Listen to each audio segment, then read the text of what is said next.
1973. The year began with news that the Watergate trials had started, and throughout the year, more news poured in. Along with historical news came various UFO sightings that marked the beginning of a UFO flap. In ufology, a flap is defined as a period of increased UFO activity. Multiple sightings were reported in 1973, culminating with major historical encounters by the fall of the year. 1973 would come to be known as a major year for UFO activity.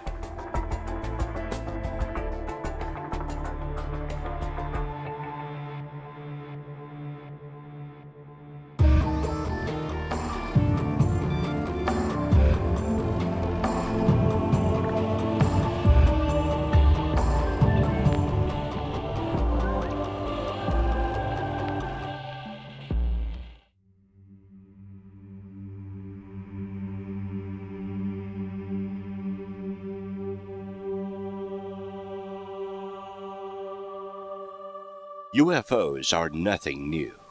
Ancient cultures have left signs that they too were witnessing UFOs. It's entirely possible that we have been visited multiple times in our history. The modern era of UFO history began in the 1940s with a steady stream of UFO reports continuing since. Each time there is an increase in UFO activity, it's called a flap. And 1973 is one of the most active flaps ever to be investigated.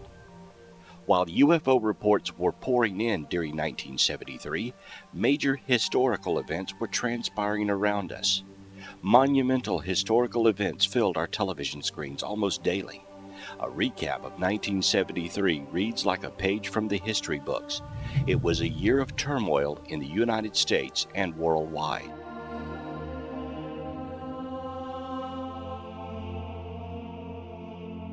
On Monday, February the 12th, 1973, the first American prisoners of the Vietnam War are released by the Viet Cong. Thursday the 22nd, following President Richard Nixon's visit to China, the United States and the People's Republic of China agreed to establish liaison offices. By Tuesday the 27th, the American Indian Movement occupies Wounded Knee, South Dakota. On Thursday the 29th, the last United States soldiers leave South Vietnam.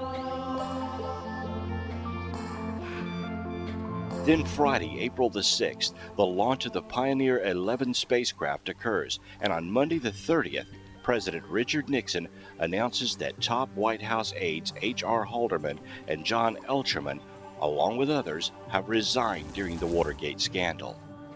Had we not had secrecy, had we not had secret negotiations with the North Vietnamese, had we not had secret negotiations prior to the Soviet summit, had we not had secret negotiations over a period of time with the Chinese leaders, let me say quite bluntly, there would have been no China Initiative, there would have been no limitation of arms with the Soviet Union and no summit.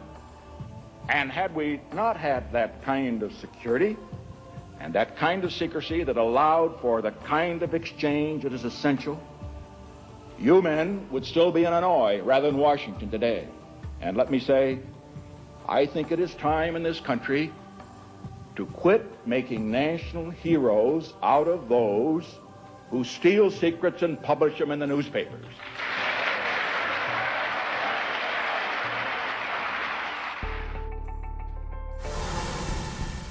Then Tuesday, May the 8th, a 71-day standoff between federal authorities and the American Indian Movement members occupying the Pine Ridge Reservation at Wounded Knee, South Dakota, ends with the surrender of the militants. Later on Monday the 14th, Skylab, the United States' first space station, is launched. It's the last launch of the Saturn V rocket. Thursday the 17th, the Watergate scandal hearings began in the United States Senate and are televised nationally. By Tuesday, June the 26th, the media reports 9 people have died at an explosion of a Cosmos 3M rocket at Plastic Cosmodrome in Russia. Monday, July the 16th, former White House aide Alexander P. Butterfield informs the United States Senate subcommittee investigating the Watergate scandal that President Richard Nixon had secretly recorded potentially incriminating conversations. On Wednesday, September the 26th, the Concorde makes its first non-stop crossing of the Atlantic in record-breaking time.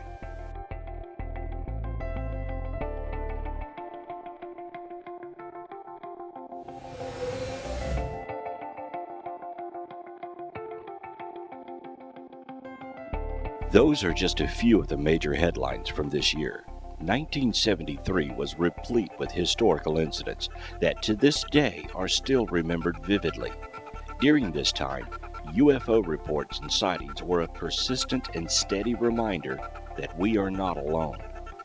Still reeling from the impact of Watergate and the Vietnam War, America and the world was being visited by strange lights and odd-shaped craft filling the skies. Never before had so many reports flooded in, and each new encounter brought more contact with the occupants that pilot the flying saucers. With so many major headlines in the news, most UFO reports never made it to the front page, but encounters and sightings continued, reaching a fevered pitch in the fall of the year. A recap of 1973 reads like a slow but progressive invasion of planet Earth.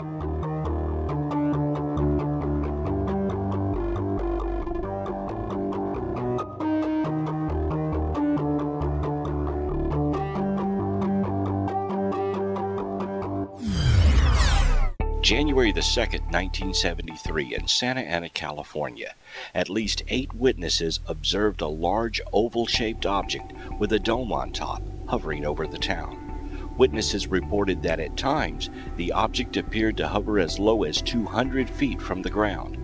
The witness described the object as metallic, silvery gray in color, elliptical in shape, like 2 saucers fastened rim to rim. After hovering for about 7 seconds, the object sped towards the southwest at terrific speed. January and February of 1973, in Cherokee County, South Carolina, the police department received so many UFO sighting reports that they stopped sending cars out to investigate. The sightings reported to police were in the hundreds. The objects described as cylindrical, cigar-shaped, triangular, and round like a saucer with a cabin on top. By the end of February, skywatching had become so popular that on one night more than 50 cars were parked along the roadside in hopes of catching a glimpse of the object.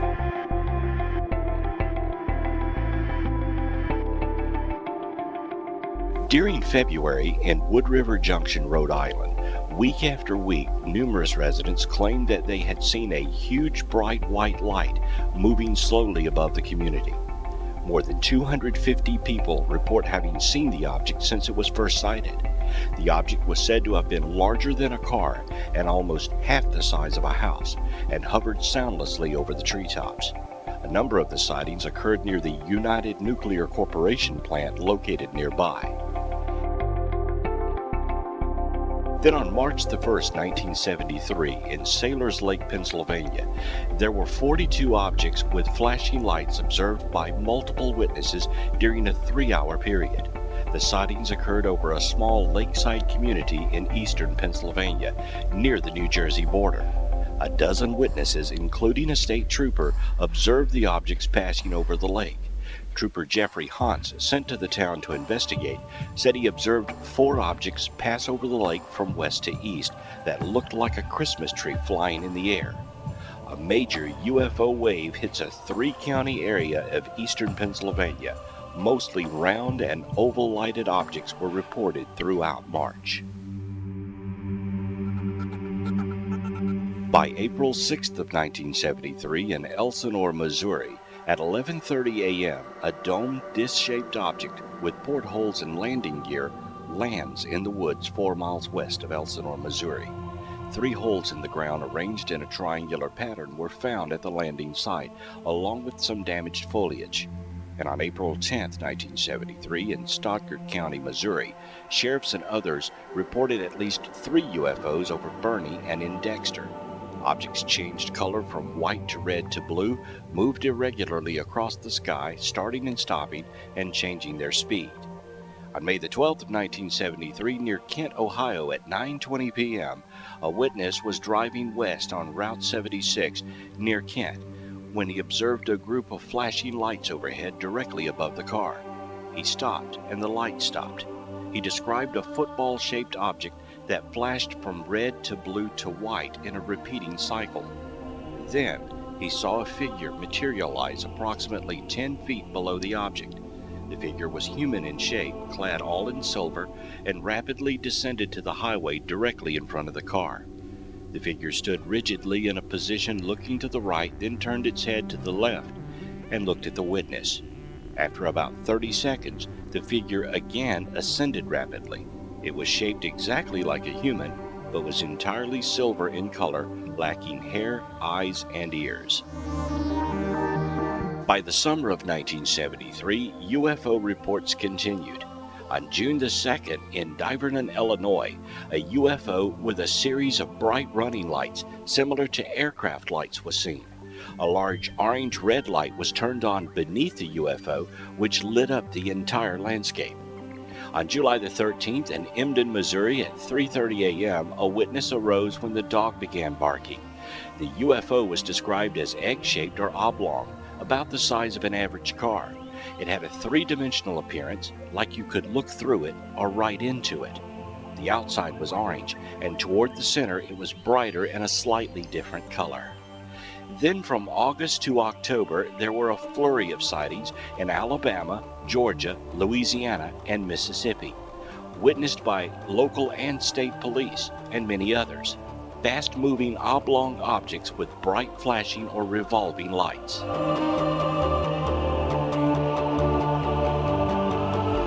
On September 19th of 1973, this famous UFO case occurred. After midnight above Tehran, Iran, two successive F-4 interceptors attempted to catch a radar-visual UFO that had been widely reported by civilians. Each time visual contact was made, the crew attempted to arm a missile and prepare to fire it. However, the weapon system's electronics failed on board the aircraft.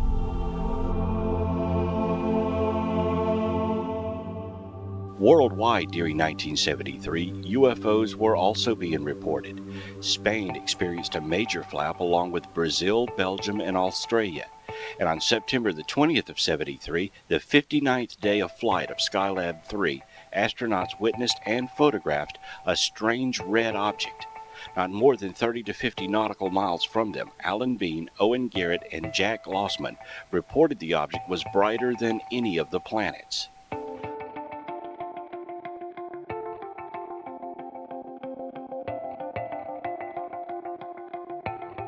October of 1973 would become known as the month of the humanoids. Two famous cases emerged from this month, the Charles Hickson and Calvin Parker abduction and the Jeff Greenhaw encounter. Both cases remain unexplained to this day.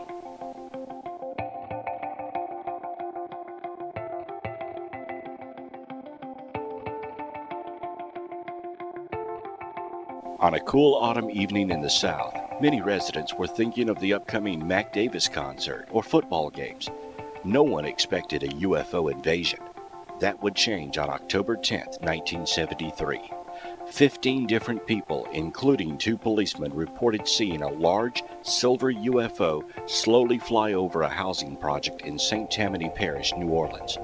The next day would be a day to remember for 2 fishermen in Pascagoula, Mississippi.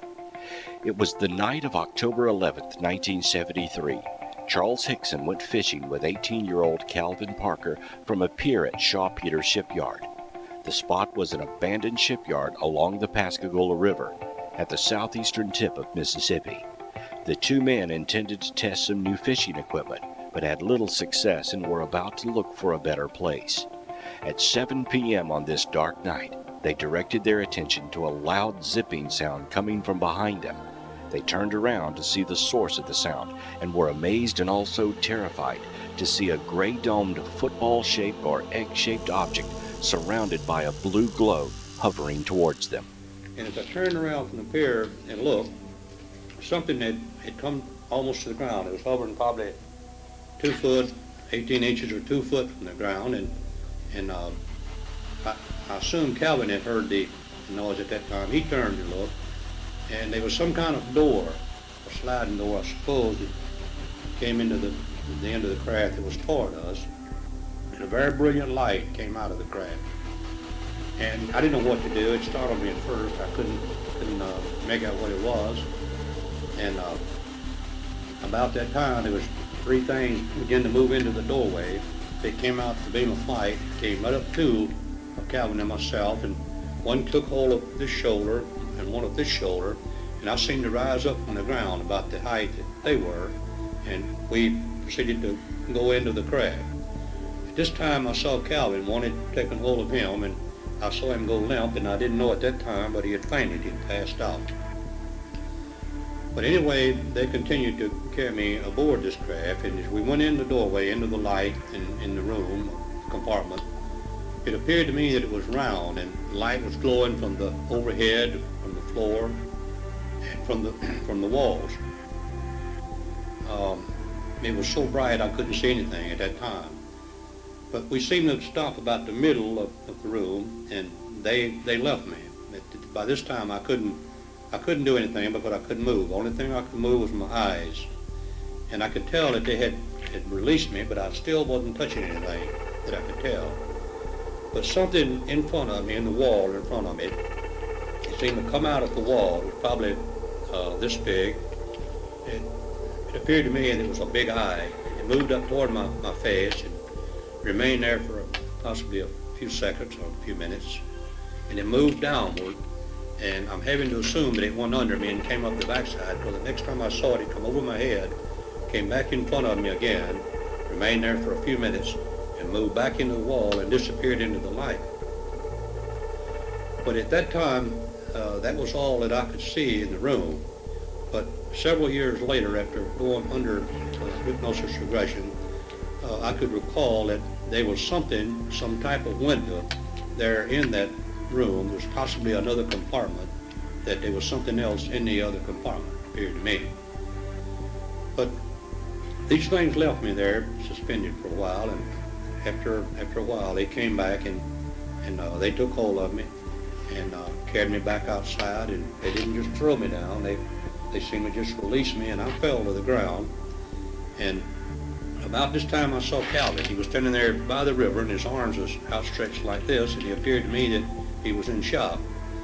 And I don't know whether he had been aboard the craft or not, but there wasn't anything with him. He was alone at that time. So I was trying to make my way to him. When I fell, my legs were weak, and after a while, shortly the feelings began to come back. And as I was trying to get up, I was making my way toward him to see if I could help him. And when I reached him, he didn't even realize who I was. He was going in shock. And I had to shake him. I even had to slap him and scream and holler to get him to realize that we were all right. I thought that they hadn't done any harm to us physically that I could tell. But after a while, I got into where we could talk, and I assured him that I thought we were okay. But meanwhile, while this was going on, I heard the hissing sound again, and as I turned and looked, this craft, the blue lights was flashing again, and it just seemed to disappear. It went up and moved that fast.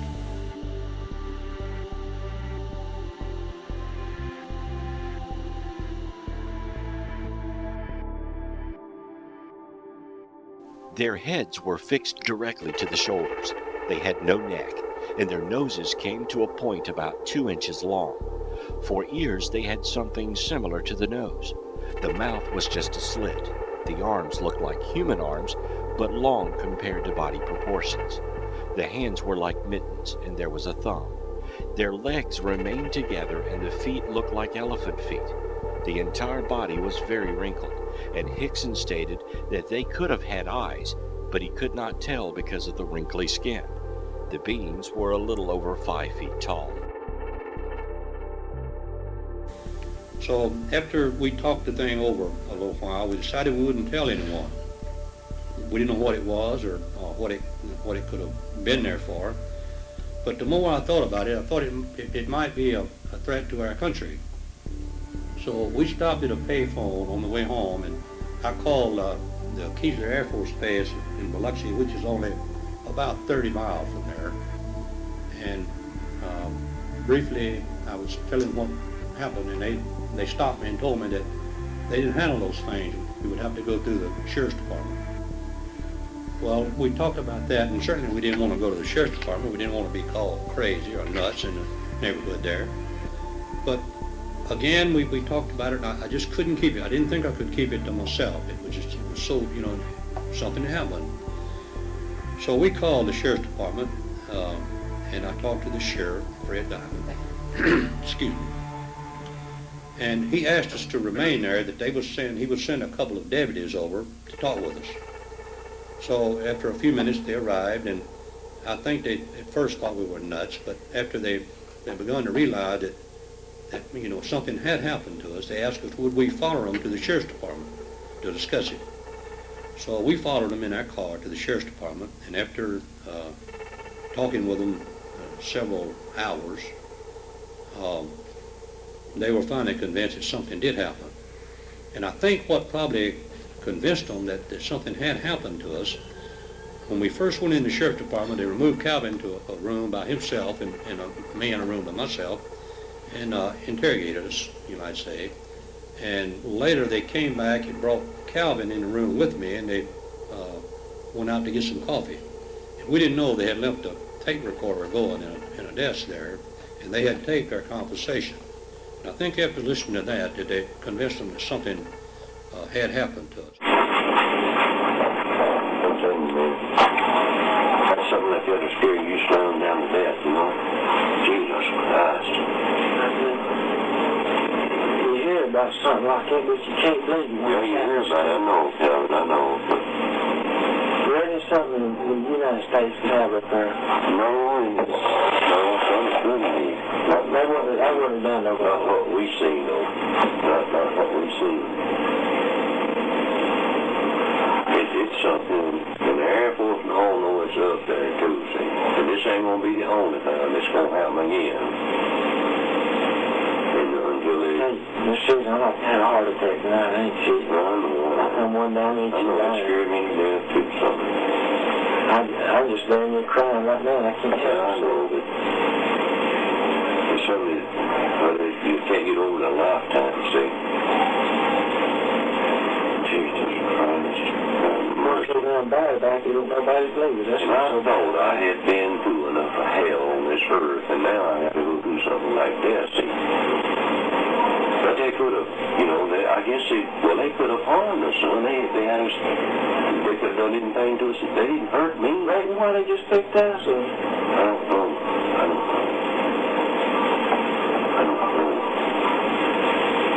I'm telling you, man, I couldn't take much more of that. Hey, I go home, get to bed, get some nerve pills or something, see the doctor or something. I can't stand it. I'm about to go all to pay. I'll take you by when they get through us, we'll go by the fair, and I'll get you something to settle you down with so you get some damn sleep. I can't sleep tonight like it is. I'm just damn near crazy.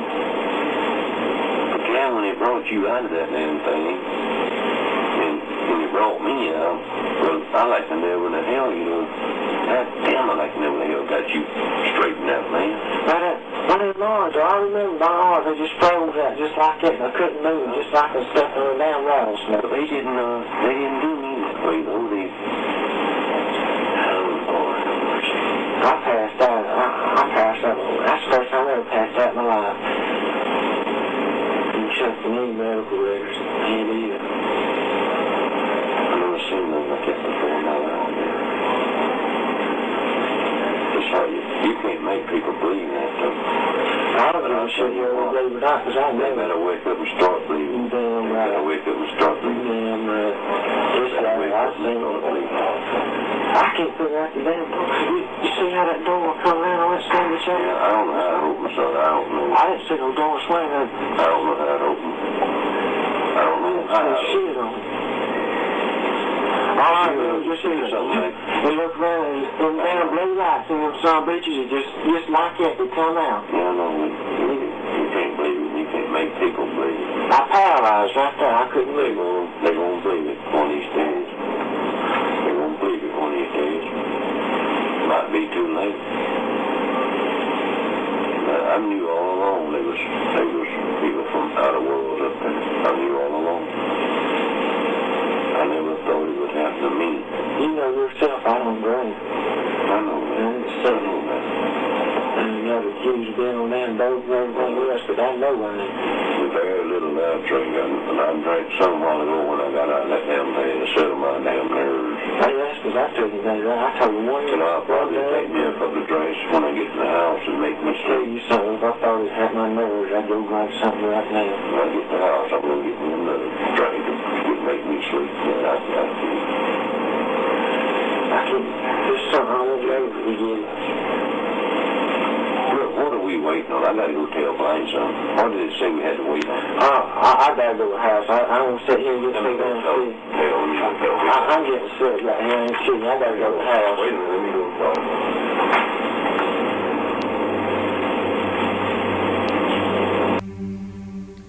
So I asked the sheriff that night that I told him that we certainly didn't want any publicity about it. That I had a position in the shipyard, and I had to be back at work that morning. It was almost time to go to work at that time.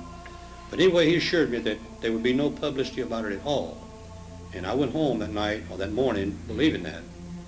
And I had reached the shipyard after going home and having coffee about all the time I had thing to do. But I went to work that morning, and after reaching the shipyard, and I proceeded to get my people to work and come back to my office. My telephone was ringing, and it was some news media in Jackson, Mississippi, wondering what had happened to Calvin and myself the night before.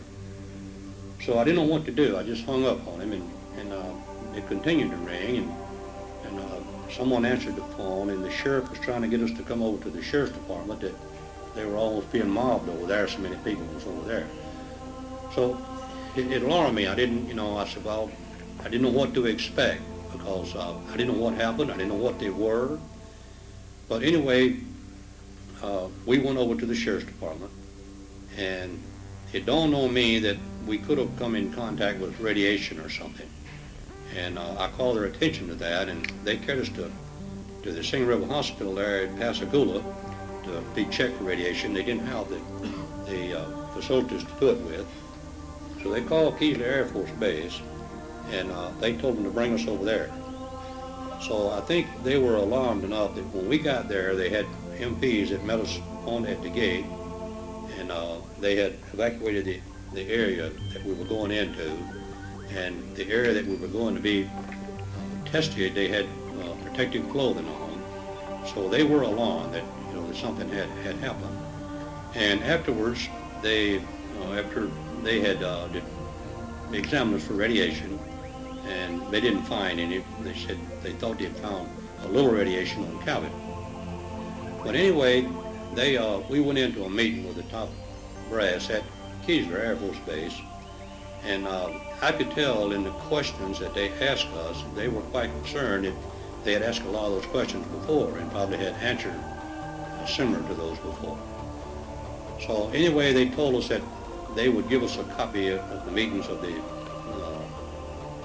we had there, and they never did. They classified it as classified material.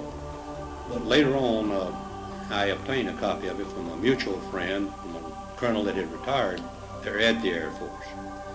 But they were quite concerned, Keesler Air Force Base was.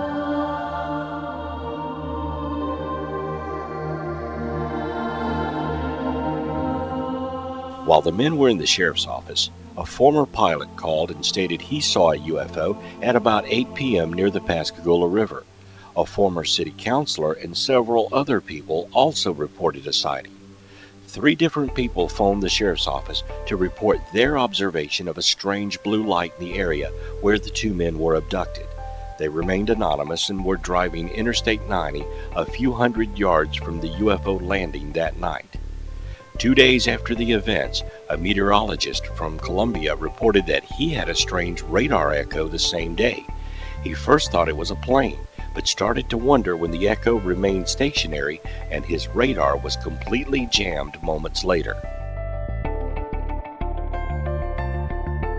Governor John Gilligan says that on Monday night, when he and his wife were driving near Ann Arbor, Michigan, they saw what might have been an unidentified flying object. Gilligan described it as vertical shaped and amber-colored. For weeks now, there have been reports of UFO sightings in many parts of the country, but especially the Gulf Coast. Jed Duval reports. Gulfport police have received so many calls that they've posted a nighttime watch, which officials say accounts for most sightings as ordinary earthly airplanes, like this one. 2 Pascagoula women were among 4 persons who watched something unexplainable over the shoreline near that city. You know, in the fog, it would give out a kind of a glow. Those people all seem responsible, and they all say they were sober at the times of the various sightings. They all know that they saw something and cannot explain it. And along the coast, most people seem to accept the reports as sincere. And that's the way it is. Wednesday, October 17th, 1973. This is Walter Cronkite, CBS News. Good night. Just a few weeks after Parker and Hickson's experience, fishermen and Coast Guardsmen reportedly played hide-and-seek with some sort of underwater metallic object with an amber light on it at the mouth of the Mississippi River. They tried to poke the object, which was close enough to touch with a boat hook, but it would turn off its light, move away to a safe distance, and then turn the light on again. It disappeared after about 40 minutes. The U.S. Navy studied the case without reaching a clear conclusion or finding any explanation. The shipyard was swarming with reporters as news of the abduction had leaked out. Keesler Air Force Base was contacted, and the 2 men were taken there where a group of doctors under security conditions examined Hickson and Parker. Their medical report indicates that both men were in a severe state of mental stress due to a traumatic experience, and that the men's report is probably correct, that no radiation exposure was found. Then the 2 were interrogated by the entire base command about the encounter.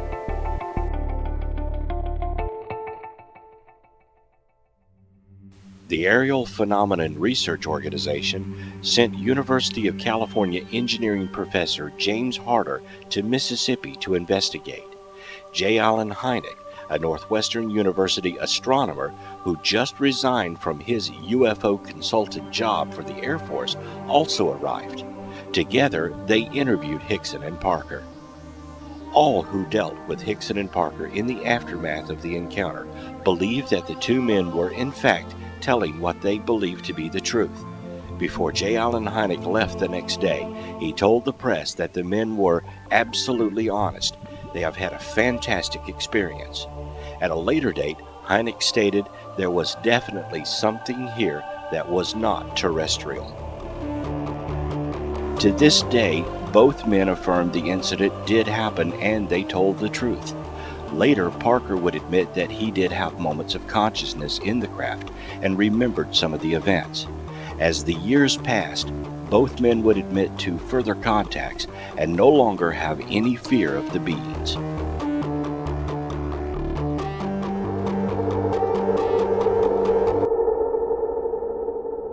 By October 17th, more aliens were being seen in the South.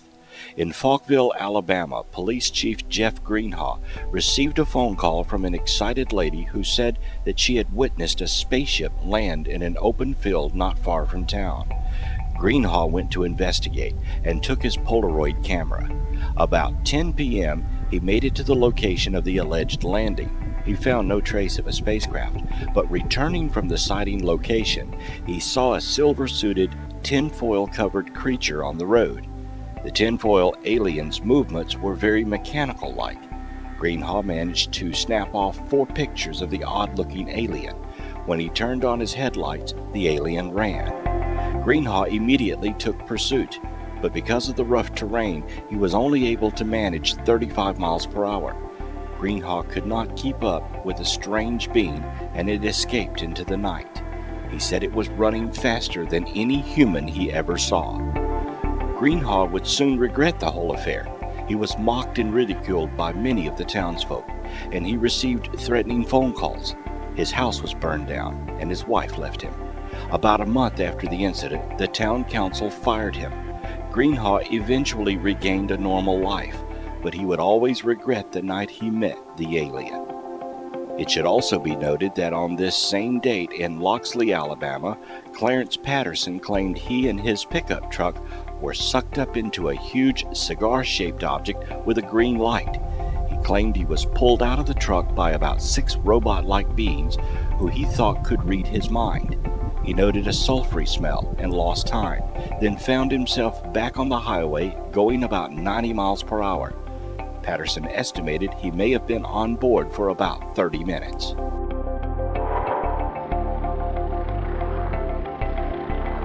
Another famous case occurred the next day, October 18, 1973, over Mansfield, Ohio at 11:05 p.m. Captain Lawrence J. Cohn, aboard an Army Reserve helicopter, encountered a domed craft-like object that beamed green light into the cockpit and lifted the helicopter off course.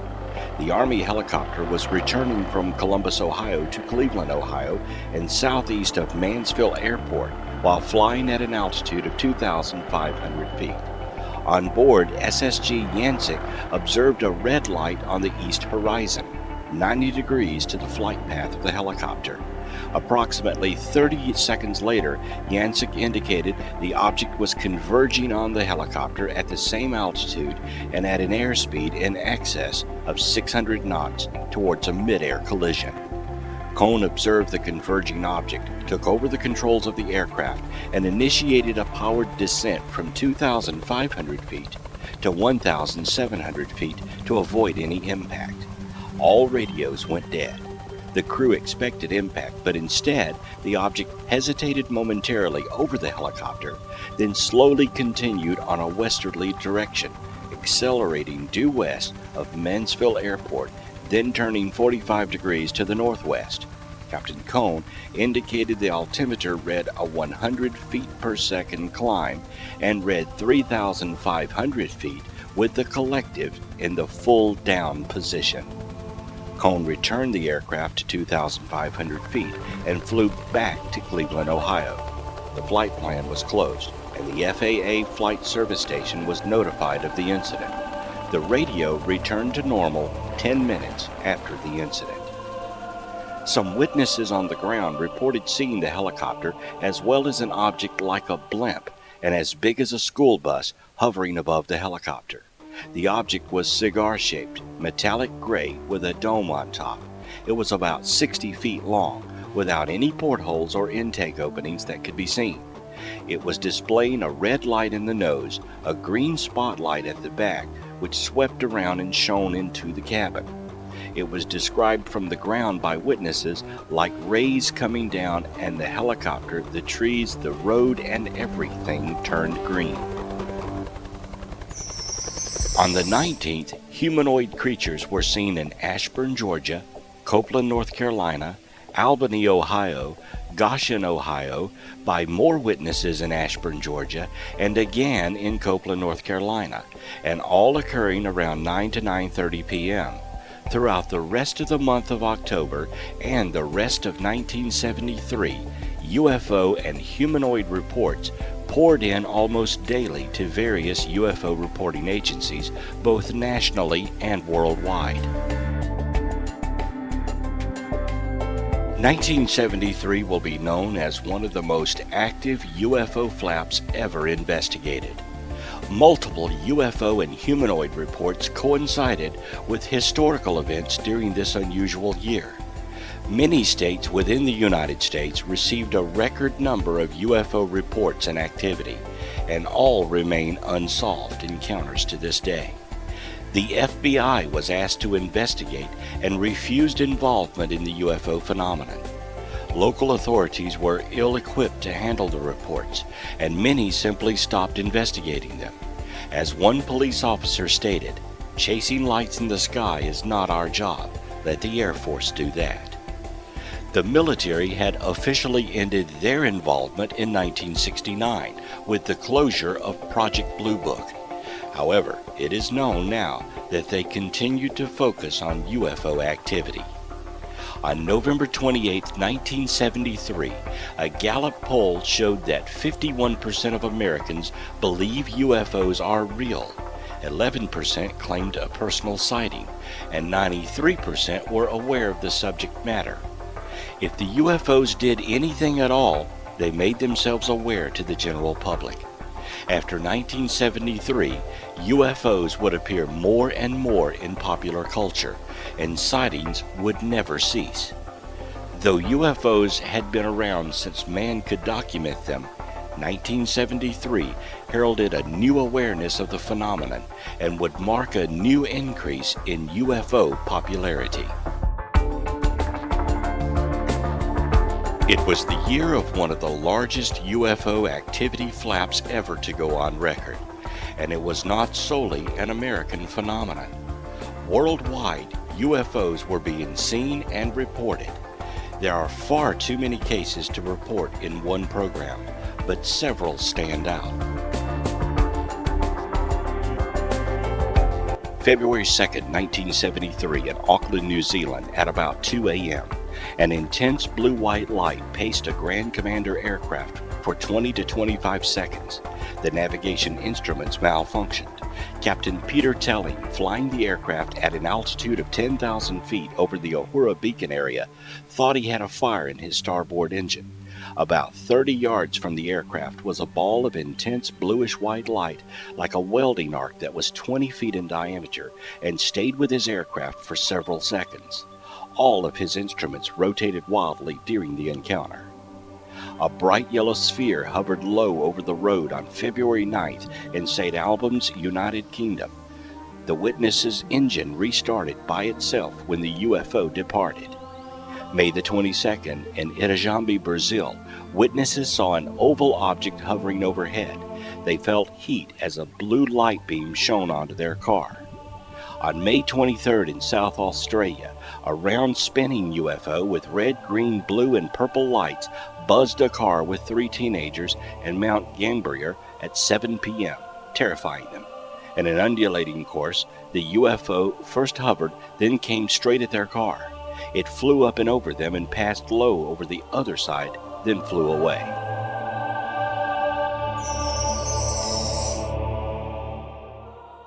May 27, 1973, in Sao Paulo, Brazil, at 2 a.m., Jenny Lisboa was busy making wedding cakes early in the morning when her attention was drawn outdoors by her pet parakeet.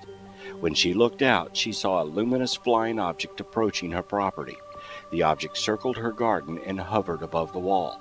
She could see 3 identical-looking figures of small stature from the waist up through the transparent upper portion. Each one was directing a beam of light down as if searching for something. Then their beam struck the witness, paralyzing her. She called her neighbor, but the object departed. When her neighbor arrived, she found Miss Lisboa's face was swollen and her eyes bloodshot. Her body was painful, particularly in the joints and especially in the knees.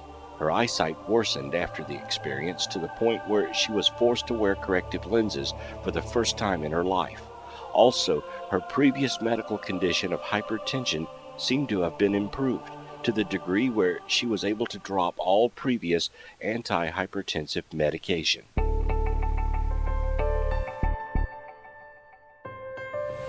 In July 1973, in the town of Hokkaido, Japan, witnesses saw a light descend to about 75 feet above the surface of the local bay. A tube then began pulling water up into it. The witness described it as smooth and round as a ping pong ball, with small windows around the center of the object. He saw 2 eerie shadow-like figures, which he said were too small and deformed to be called the shadows of men. On July 16th, in Palamo, Spain, at 6:30 p.m., Miguel Ramiro Fernandez de Cordoba was flying a forced-fire aircraft with a clear sky and good visibility. Suddenly, he saw a strange object which looked like a rugby ball cut in half.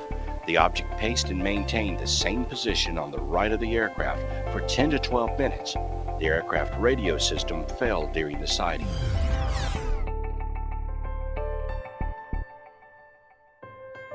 Throughout modern history, UFOs have played a prominent part in our society. Foo Fighters were seen during World War II. Small metallic spheres and colorful balls of light were repeatedly spotted and on occasion photographed by military air crews around the world during the war. The modern study of UFOs began with the first officially recorded UFO sighting by Kenneth Arnold on June 24, 1947, while flying his private plane near Mount Rainier, Washington. He reported seeing 9 brilliant objects flying across the face of the mountains.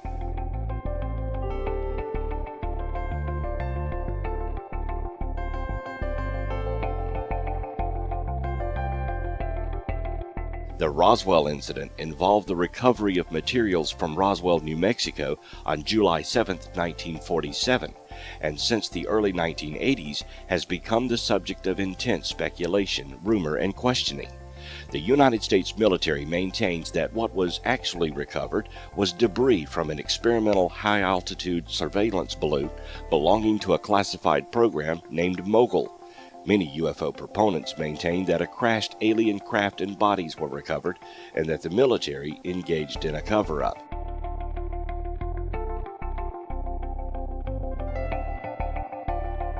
In 1950, the United States Air Force sent a fighter pilot, Captain Thomas F. Mantell, to investigate a UFO sighting over Fort Knox, Kentucky. The pilot was killed while pursuing the UFO. The Carson Sink case was a famous UFO incident that occurred over the Carson Sink in western Nevada in the United States on July 24, 1952. The two pilots who witnessed the incident were Lieutenant Colonel John L. McGinn and Lieutenant Colonel John R. Barton, both veteran flyers with distinguished military careers. The UFOs were bright silver in color with a delta wing airfoil, but without tails or flight canopies, which every known aircraft possessed. August of 1955, in Hopkinsville, Kentucky, a group of strange goblin-like creatures were reported to have attacked a family while the family shot at them. The case remains unexplained to this day. The Kecksburg UFO incident occurred on December 9, 1965, at Kecksburg, Pennsylvania. A large, brilliant fireball was seen by thousands in at least 6 states and Ontario, Canada. It streaked over the Detroit, Michigan, Windsor, Ontario area, reportedly dropped metal debris over Michigan and northern Ohio, and caused sonic booms in western Pennsylvania. Eyewitnesses in the small village of Kecksburg, about 30 miles southeast of Pittsburgh, claimed something crashed in the woods there.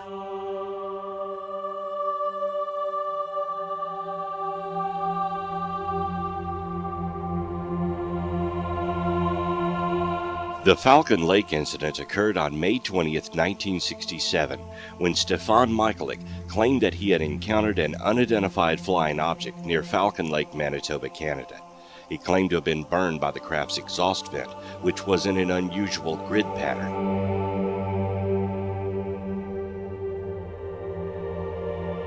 Charlie Hickson was right when he said it would happen again.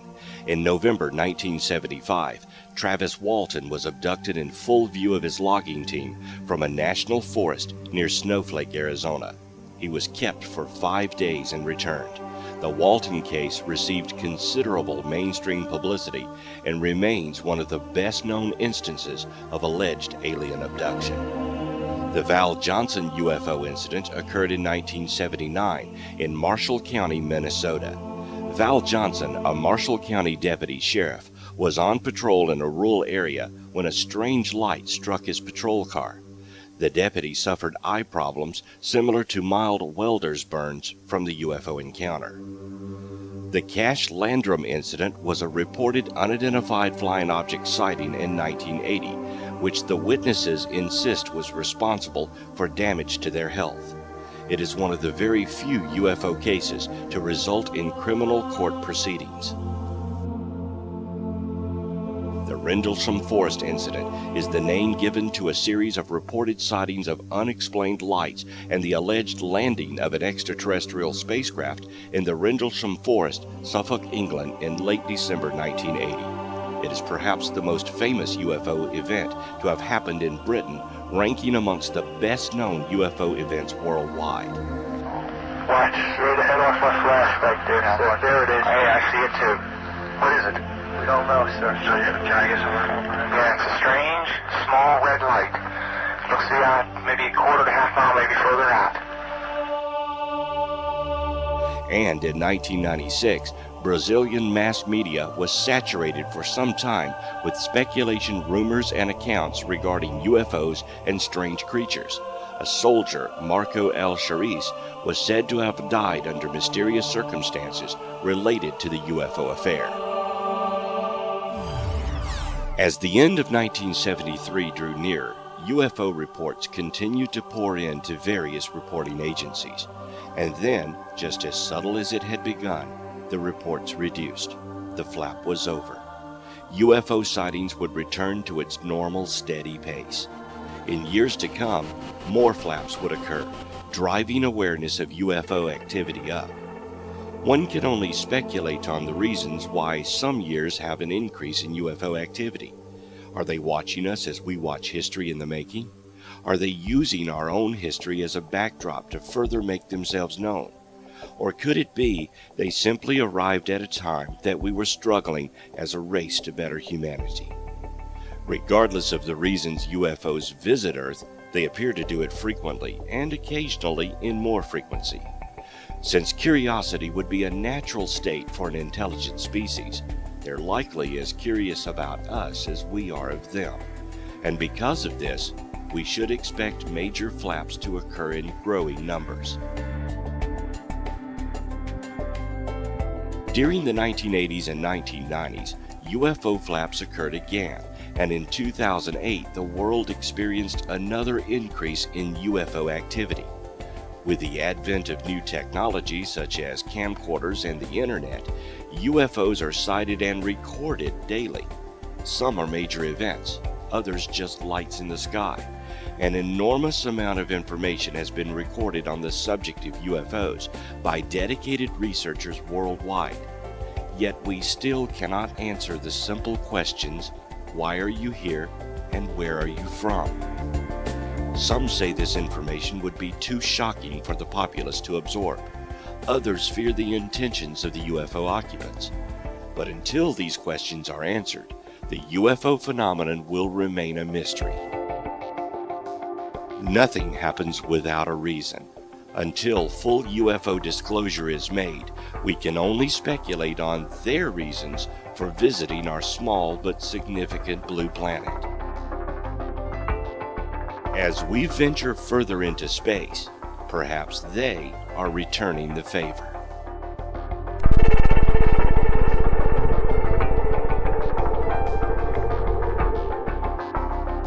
In our obsession with antagonisms of the moment, we often forget how much unites all the members of humanity.